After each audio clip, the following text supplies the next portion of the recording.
I want to talk to you for a few minutes about intention.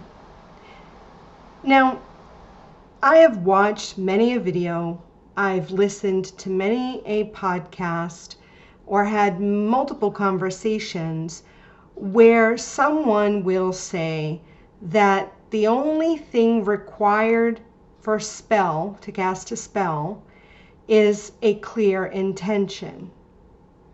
And while I will agree that intention is a vital component of a spell, it isn't the only component within a spell. Thinking something isn't the only thing required of the witch in order to create a change. The witch must also move. Well, that is unless, of course, that witch, that individual, has reached such an evolved level of being that they are beyond the physicality of this physical realm. But honestly, there are very few humans that have achieved such a state of being. I know I haven't, and chances are neither of you. So when we are living in a physical realm, physical actions are required for manifestation. Now, magic, we all understand, is the art and craft of manipulating will, emotions, and energy in order to create a change within our reality, whether that change is around us or within us. And manipulation requires skillful action, usually with one's hands. Now we can look at the Merriam-Webster online dictionary and look up the word intention, and we will find that it is defined as the determination to act in a certain way, what one intends to do or bring about. Now, though the word intention is a noun, it suggests action with to do or to bring about. Now, I understand, and I would note that intention is the beginning of a spell casting. We decide what we want to intend to do. It isn't in and of itself the spell. It is similar to visualization, but intention isn't visualization. Visualization isn't intention. They're two separate things that are used in spellcasting. Now, you can, or any witch can sit outside at night beneath the full moon and decide that they're going to bring in prosperity into their life. And while they sit there on the earth, underneath the beauty of that night sky, while gazing at the luminescence of the full moon, that witch may devise a plan on how to execute their determination or desire to be prosperous. But this in and of itself is not a spell. It's the beginning of the work that the spell crafting and casting requires. That witch may use the word intention when discussing their experience with others, and while it describes what he or she has done, it is not the casting of a spell.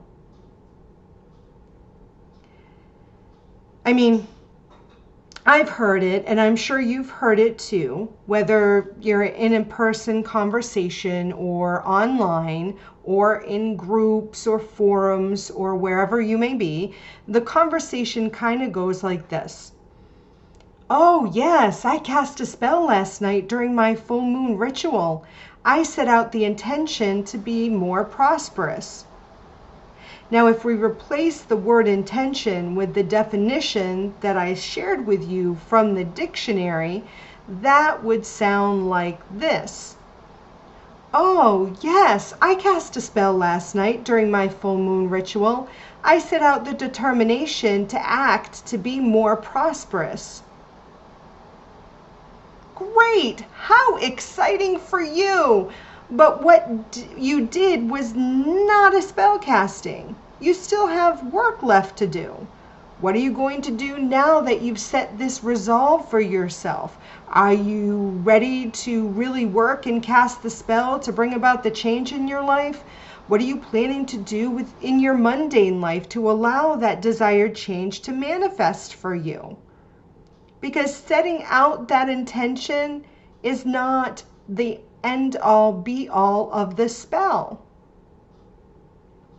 Spell crafting and spell casting require actual physical mundane work, and I know not everybody likes to hear it.